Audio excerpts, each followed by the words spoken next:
Bonjour à tous, aujourd'hui ça va être une vidéo sur la lecture que je viens de terminer.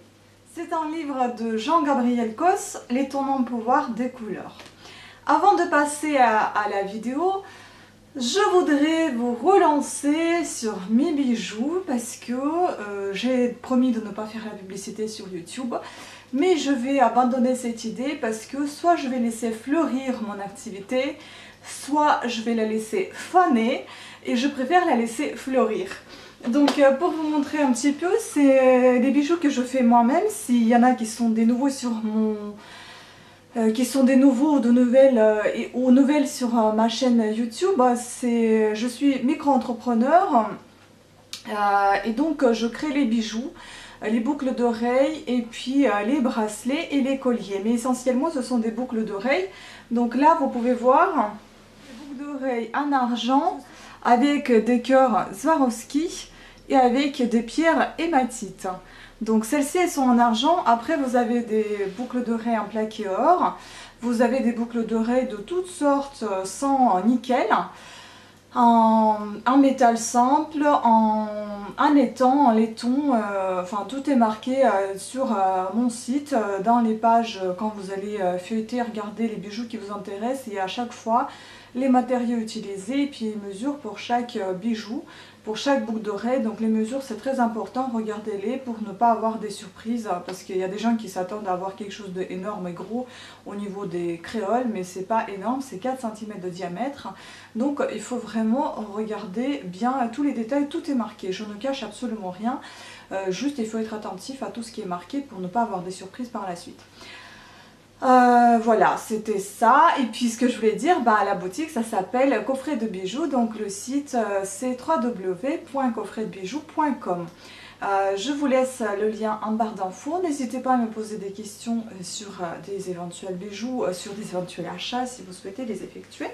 Voilà, les nouveautés il n'y en a pas pour le moment parce qu'il y en a une tonne de bijoux déjà qui attend leur propriétaire. Voilà, donc maintenant on va passer à la lecture.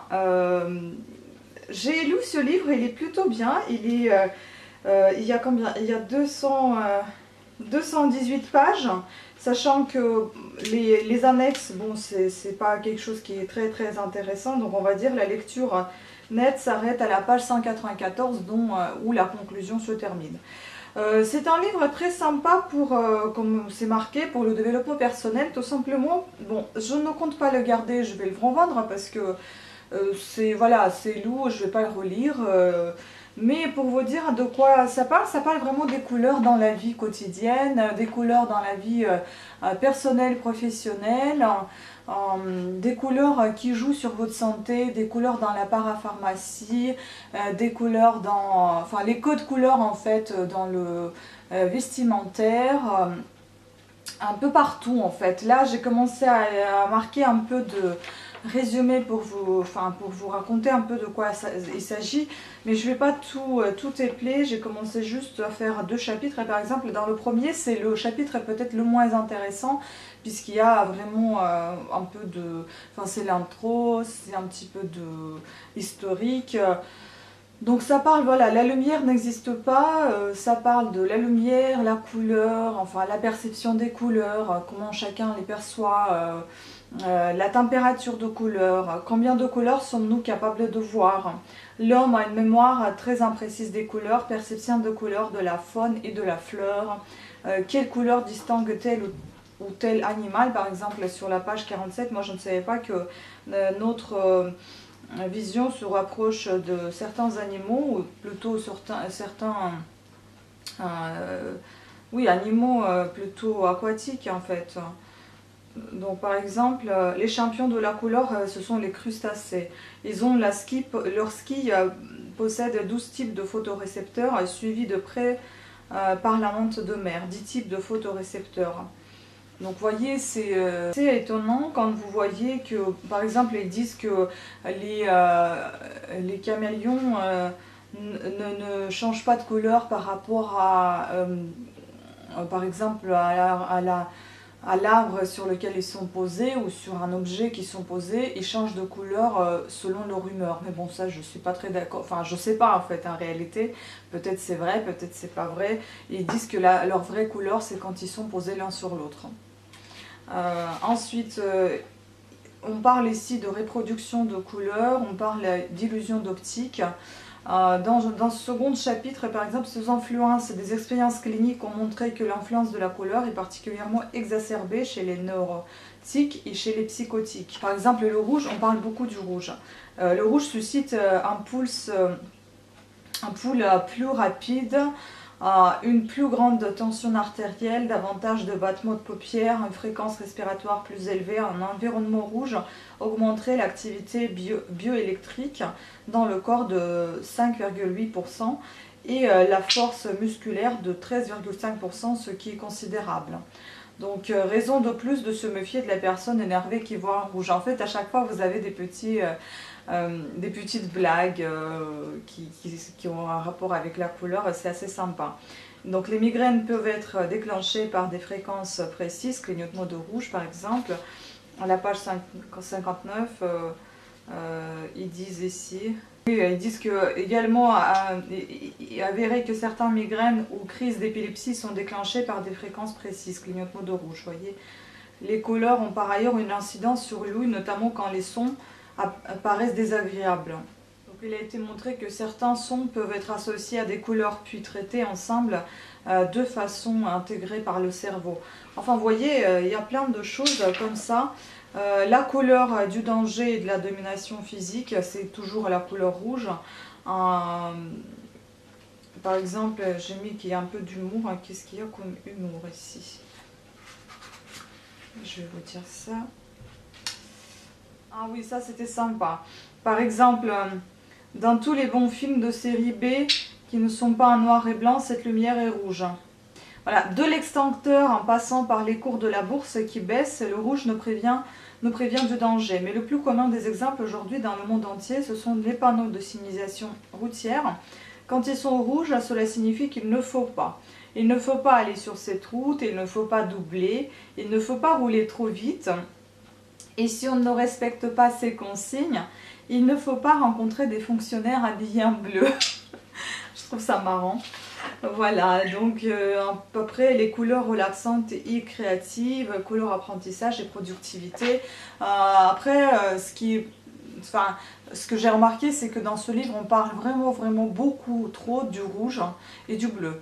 Sachant que le bleu, c'est une couleur qui apaise, le rouge, c'est une couleur qui booste et qui prévient le danger, qui peut être perçu comme agressif. Tout dépend en fait de lieu dans lequel se trouve cette couleur, du contexte, du pays, parce que par pays aussi, par exemple le blanc, ça peut être une couleur de propreté dans plusieurs pays, comme par exemple dans les lieux médicaux,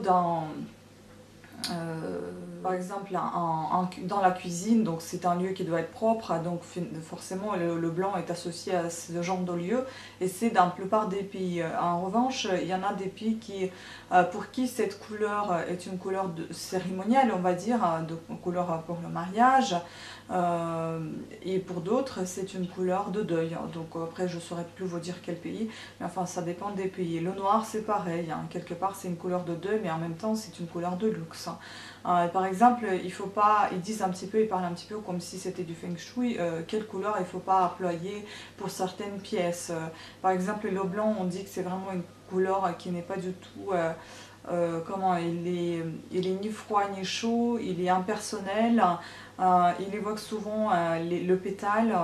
Donc le mieux c'est de colorer votre espace de vie, au moins avoir parmi les 4 murs, en avoir au moins un de couleur vif.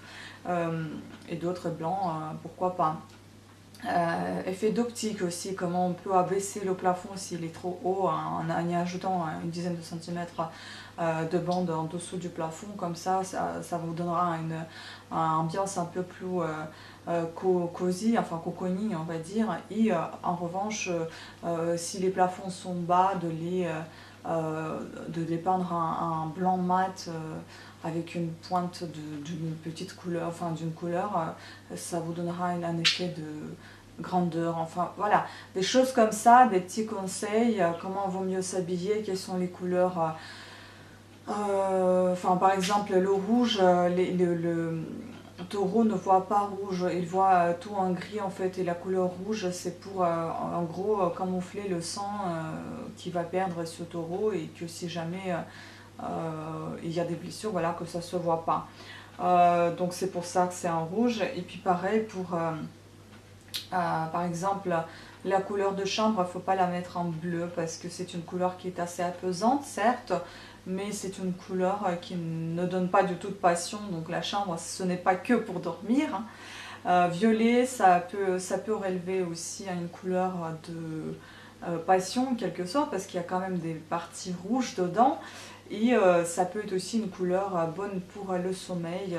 Voilà, il ne faut pas peindre par exemple la cuisine en bleu parce que c'est une couleur qui nous donne, qui nous donne plus de fraîcheur, et qui ne donne pas envie de manger, parce que c'est une couleur qui apaise constamment. Et moi j'avais la cuisine bleue, j'avais toujours rêvé d'avoir une cuisine bleue, enfin. Je pense que pour régime c'est peut-être pas plus mal de l'avoir en bleu parce que ça donne pas forcément envie de manger. Et sinon, justement, il y a des exemples comme quoi les petites nappes Vichy à carreaux blancs et rouges, justement le blanc est associé au rouge, bah, ça donne envie de manger, donc c'est pour ça que souvent c'était ces nappes là, de ces couleurs là. Voilà, en fait, des sujets comme ça, c'est plus vraiment pour la culture générale. C'est plus comme, je sais pas si vous faisiez ça dans l'enfance, moi j'avais souvent des petits cahiers avec mes copines de classe, on se faisait mais quelle couleur tu préfères, elle signifie ceci, cela, enfin c'était un peu, quand on a été gamine, hein, on s'amusait à déterminer quelle couleur est mieux fait pour toi, etc. Donc c'est un peu ce style de livre, je trouve, c'est pas mal pour se détendre, pour apprendre davantage. Mais enfin après, je pense pas le garder, mais je le recommanderais volontiers parce que je trouve que c'est important de savoir des petites choses comme ça peut vous aider peut-être. Par exemple, mon CV, je l'ai changé, il était en gris, et ben je l'ai changé en bleu. Et je me souviens maintenant quand j'étais justement pendant cette formation d'assistante de direction, et ben on appréciait vraiment le CV que j'ai proposé en bleu alors que je savais absolument pas que ça signifie quelque chose.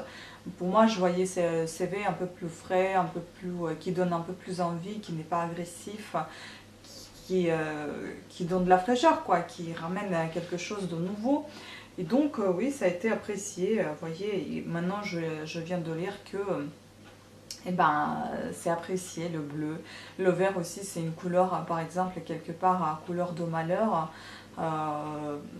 Et quelque part, c'est une couleur persuasive, donc vous pouvez persuader quelqu'un pour quelque chose, enfin voilà. Et puis, j'aime beaucoup, moi, la couleur verte. Je trouve que c'est une couleur de vie, donc voilà. D'ailleurs, cette plante, quelqu'un qui l'a achetée, moi je l'ai récupérée. Franchement, je trouve ça vraiment moche de jeter les plantes. C'est quand même quelque chose de vivant, hein. Enfin, voilà, la pauvre Dracena, maintenant j'espère qu'elle sera bien chez nous. Donc voilà, c'était tout pour cette vidéo. N'hésitez pas à faire un tour dans ma boutique sur www.coffretbijoux.com. N'hésitez pas aussi de faire un tour sur ma page Etsy tricot, couture, bijoux, tout attaché. Si vous souhaitez passer voir ma boutique, là vous allez trouver du tricot, des bijoux, un peu de tout. Et n'hésitez pas à passer vos commandes. N'hésitez pas à m'aider à faire fleurir mon activité. J'espère que vous allez être aussi satisfait de ce que je fais parce que moi j'adore ce que je fais. J'espère que ça va vous plaire également. Voilà, donc je vous laisse tous ces liens en barre d'infos. Je voudrais encore remercier et souhaiter la bienvenue aux nouveaux arrivants, nouveaux et nouvelles abonnés. Merci à vous toutes et à tous d'être parmi nous. Merci à mes anciens abonnés aussi de continuer à rester avec moi et de rester fidèles à mes vidéos, de laisser vos gentils commentaires. Voilà, et je vous dis à très bientôt. Ciao!